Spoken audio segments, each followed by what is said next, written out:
Okay, this is the time of year that separates true gardeners, I think, from fair weather gardeners, because it's starting to get hot, at least here in my Oklahoma garden and other gardens in the South. And while everything seemed a little bit more effortless and easily beautiful in the month of March and April, well, now in May, the heat is setting in. The bugs are starting to arise. We're starting to notice probably some signs of infections, fungal infections, viral infections in the garden, and it's kind of scary. I had a big scare in my garden, and we're going to talk a little bit about that, what we need to do to address it, and other ways that we might press technology into our service in the garden to make it easier, more effective, and make sure that we just know that we're doing the right thing at the right time.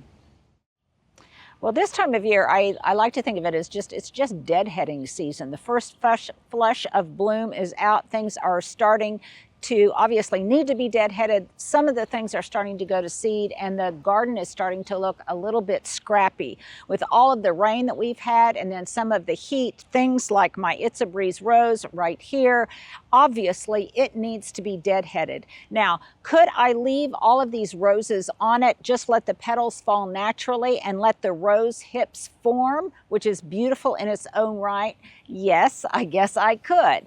But I want another flush of bloom to come out. And so I'm going to go ahead and I'm going to deadhead this, because I not only want to deadhead it, but to a certain extent, I want to control its size. Not as necessary as controlling the size of the other rows that I had across the sidewalk. It was a year older, it was more mature, and it was far larger. I showed you last week how I really exercised some tough love on it. I pruned it back pretty hard. Well, I decided to go even farther than that, and in the process, I had a big scare. So Stuart, right here, let's put a before and after.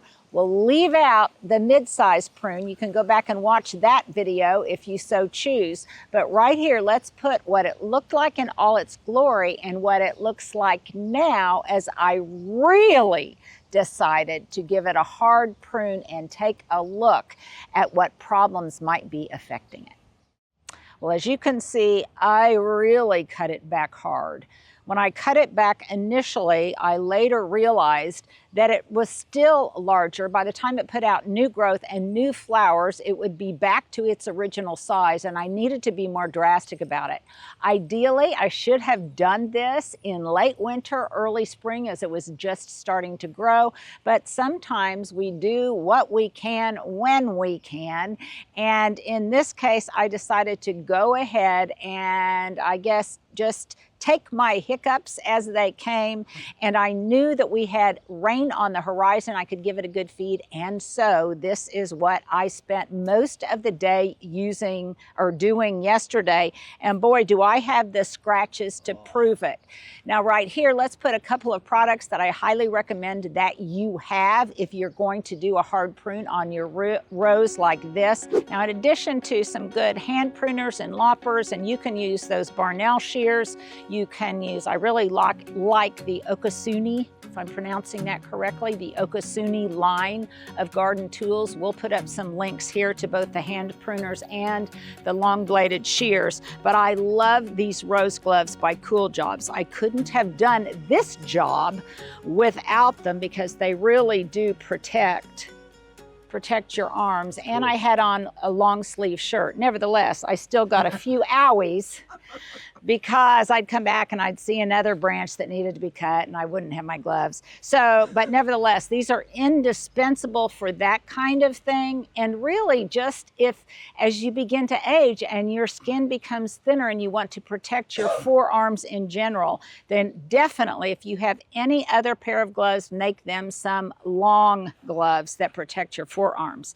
Okay, I've talked ad nauseum about how much I love this Works pruner, and boy, I don't know that I could have done this job. Definitely, I couldn't have done it so quickly and so effortlessly if I didn't have these to cut the thicker canes. My mom loves those. Yeah, they are just the best. Great Father's Day present. If you miss Mother's Day, great Father's Day present. A lot of these things are on sale right now, but I love it. And I love the fact that all of these batteries, and this is not a sponsored post, but that all of the batteries for these tools, the blower as well, are interchangeable. It works great as I pruned my red buds. It just works great on practically everything, and I just can't recommend it highly enough. It is also great for your roses. Like my hand pruners, I made sure to spray that alcohol on them between each cut. So indeed, if there was any disease on them, I wouldn't spread it from one branch to another, because there's of course other diseases besides just rose rosette. There's black spot, there's powdery mildew, there's things of that nature. And spraying between every cut's a lot, but it's absolutely necessary. But it's absolutely necessary. It really is. And if you want to know also how I tackled it, I would come out and I would do about a quarter of the plant at a time. I wouldn't do it all in one fell swoop because I wanted to protect my back. This is something I definitely wanted to do myself. I didn't want to have anyone else do it for me because I was very particular about how I wanted it to be pruned, and obviously very, very anal, if you will, about making sure that I disinfected my tools before each cut. Something else that I want to have on hand for my roses, but also for something that I'm about to show you, and that is some kind of insecticidal soap or biological control or biological organic control for any kind of pests that you see in your garden. But again, sometimes the best thing you can do is just, even in a dense garden, densely planted garden like mine, is give it as much air circulation, as much light and sun as possible. And then I had a small rake that helped me clean up all of the debris underneath that might be carrying any kind of infected leaves, either pest infected or disease infested foliage. So I cleaned up all of that. I gave it a good feed with some rose tone. We'll also put that product up. And then it rained.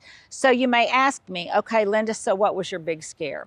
Well, if there's anything that scares me in the garden besides boxwood blight, it is probably, well, number one would be a weather event. Hail, high winds, freezing rain. But in this case, the other thing is rose rosette disease, something that we discovered back in the 90s with the introduction of the knockout rose, which is a wonderful rose until it's not. And sadly, it was very prone to rose rosette, which then we discovered could also spread to even disease-resistant roses. So when we come back, let's talk about what rose rosette is, how it is spread, what we can do to mitigate its presence in our garden, and why I had a big scare. Okay, rose rosette, and by the way, all of the information on rose rosette I'm going to give you is in a screenshot that contains all of the information that we're about to discuss. It's also in the resources section on my website, so at any point in time you can go there and you can download the PDF. But very briefly, rose rosette is a viral disease that's spread by mites, and they're airborne mites, so it's very, very highly contagious. And I had it at my other garden. It appeared over time. I started noticing it in my neighborhood, and before too long, I noticed it in my own garden. Stuart, here, if we can, let's put a couple of pictures of the roses that I had at the fairy tale house. They eventually succumbed to rose rosette, and I had to remove them completely, because that's the point. There is no cure for it. You actually have to dig out the plant, completely get rid of it. Do not compost it. Do not plant another rose where it was growing, and make sure that you do that ASAP. So hence why I was so scared when, as I was brutally cutting this back, I thought I discovered signs of rose rosette.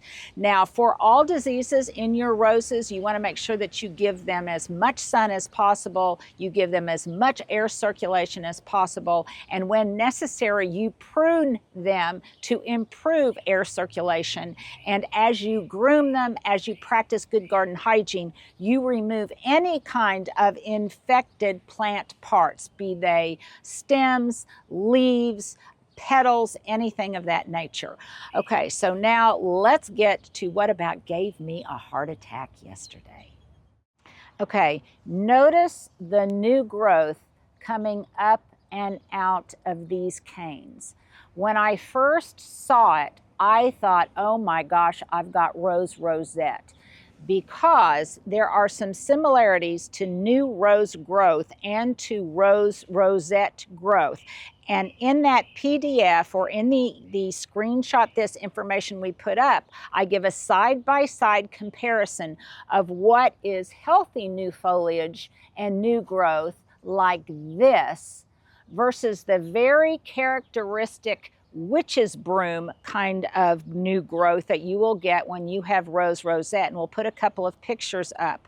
So when I first saw this, what made me nervous was that the new growth is red tinged. Now, actually, a lot of roses, when they first put out new growth, it will have this characteristic kind of light maroon or reddish tinge to it.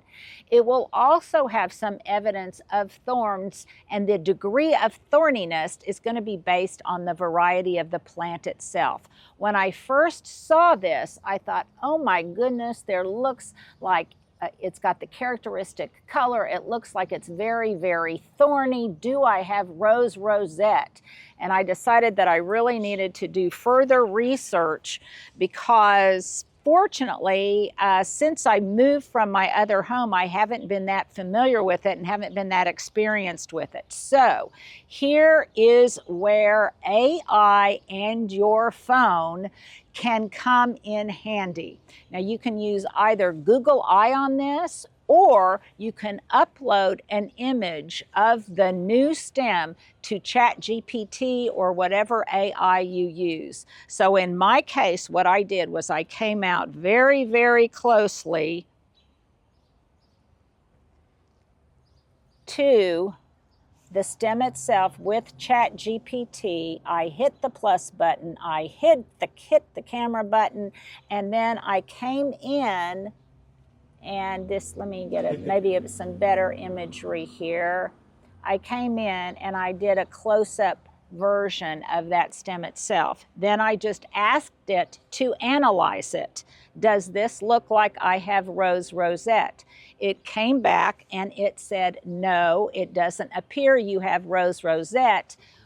And just in case, I asked why, and I uploaded another image of another branch just to confirm it, because I have, let's call it, acute garden hypochondria. I am always looking for something that is wrong with my garden when it relates to disease. So indeed, it came back and it said, no, Linda, it is not rose rosette, and here's why. And again, all this information is in that screenshot this. Number one, it said it is coming out in a single straight stem that continues to grow, and it's growing in a singular fashion. It's not growing in multiple stems in an even deeper red in that witch's broom fashion.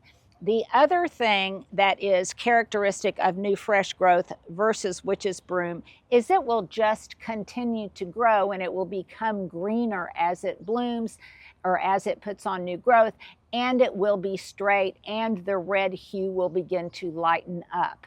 So, but you want to, if you're going to have to remove it, you're going to want to identify right away whether or not it's rose rosette. So that made me feel more confident, especially after I uploaded a number of different images.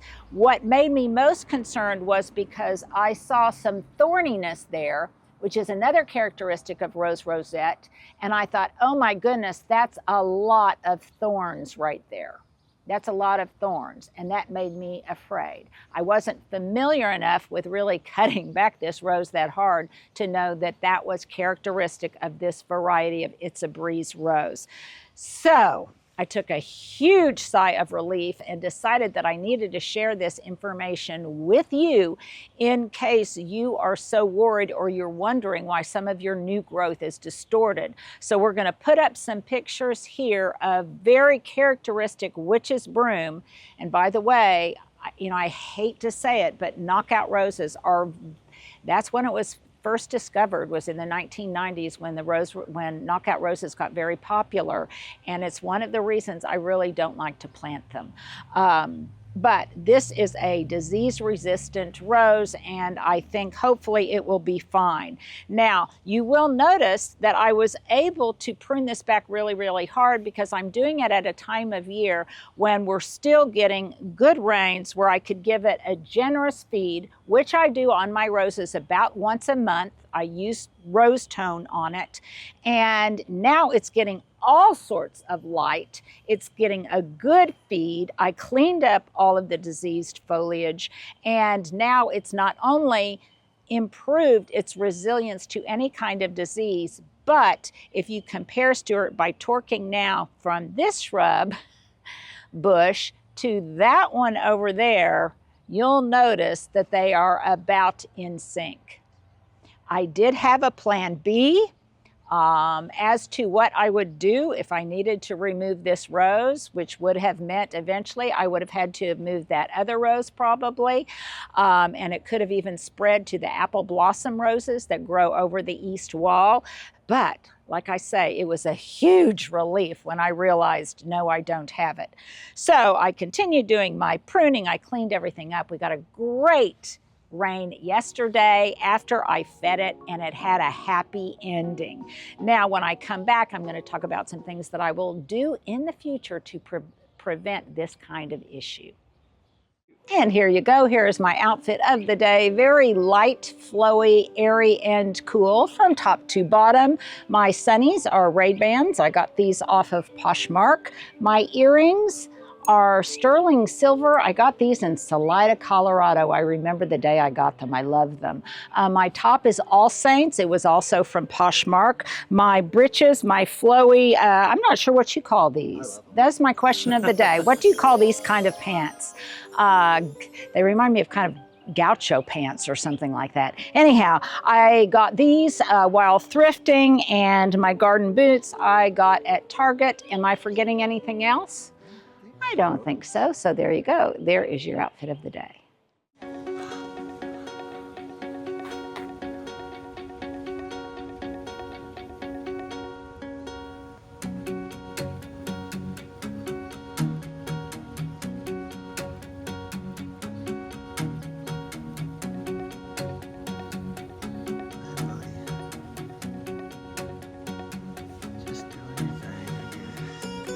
Now, whenever I prune my roses, whether it's a major prune like this or just a light prune, I always spritz my pruners, whether they're long-bladed shears, whether they're my battery-operated works pruners or just my hand pruners. I always spray them with rubbing alcohol, just plain old rubbing alcohol.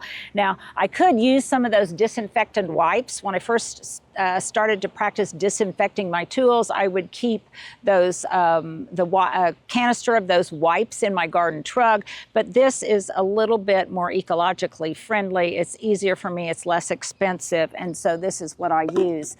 Now, I should have on my garden gloves, but I do not. But you may ask me, so how did I know what to prune? Well, basically, and I'm not going to go into this in any great extent, but basically most of the time I pruned to outward facing buds because I want it to grow out so that the interior isn't so crammed, isn't so congested, and hopefully then will be less prone to disease. So something else that I did was the ones that I kind of prioritized to cut out then were some of these that were thinner than a pencil.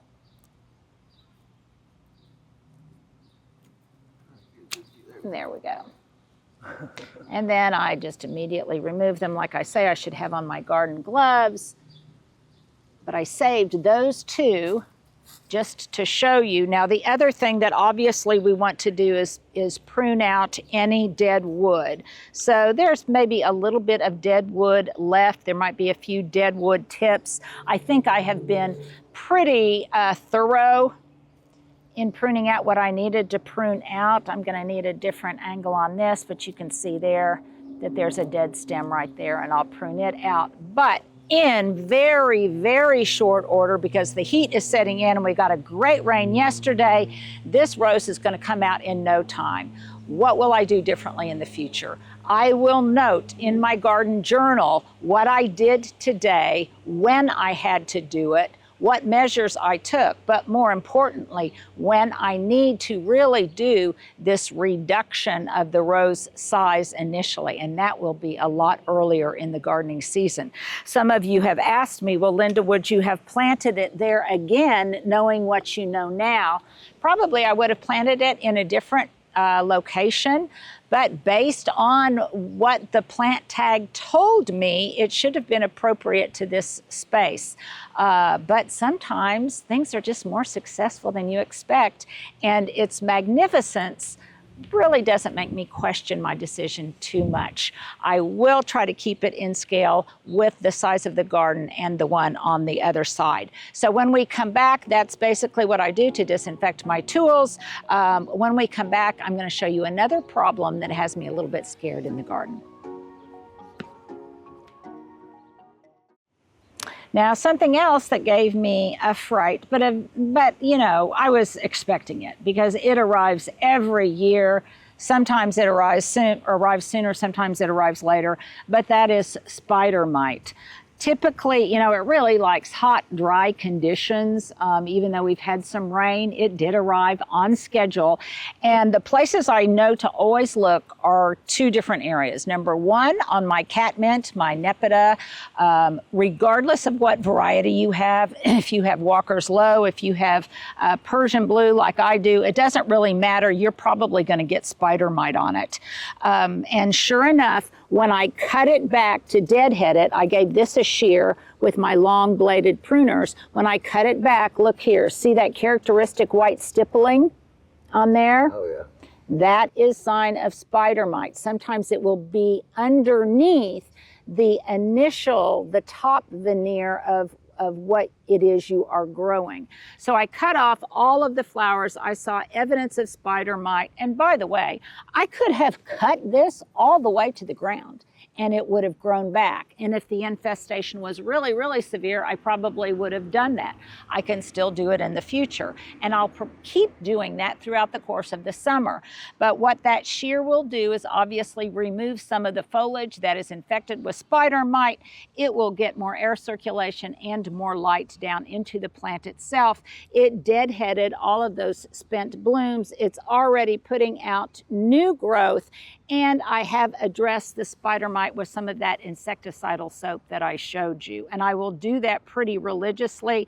I'll do it down into the interior of the plant, and I'll also do it on the exterior of the plant and even surrounding soil. But if you look down here, this is just how vigorous this plant is. And one of the reasons that it's my spotlight plant for the day is look at how much new growth is down there. So see, I could cut it back all the way down to here, and all those fleshy new stems and that fleshy new growth would come out in no time at all, especially if I gave it a little feed.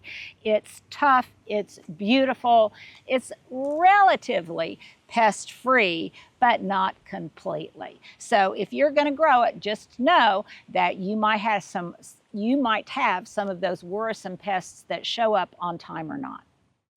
Okay, another reason that I wanted to cut back this rose is because now it may not look beautiful, but it still doesn't look overgrown and unpresentable and just kind of a green, lifeless blob here. It will shortly put out new signs of growth, and it will be beautiful in its own right, a second spring, if you will. But the other reason that I wanted to do it is not only for all of those reasons, aforementioned reasons, but also because look what is getting ready to explode over here. And that's all of these hydrangeas. The Dear Dolores hydrangeas are coming first in that beautiful lilac-y color. I actually, in some ways, like it better than blue because this lilac-y purple is reminiscent and is a color echo of the other lavenders and purples I have in my garden right now. The blue, well, that's not exactly a color match, and I really like those color hues that blend effortlessly from one to the other. So you can see all of those are getting ready to really, some of them are already in bloom. There's even more buds, and before long, all of the white wedding hydrangeas will also come into bloom. These are Dear Dolores. They bloom on new wood. We'll try to put a link to these, but they're just really magnificent, and I don't want anything to detract from their magnificence. You'll be happy to know that Hub scrubbed out the bird bath, so now, albeit stained, it is clean.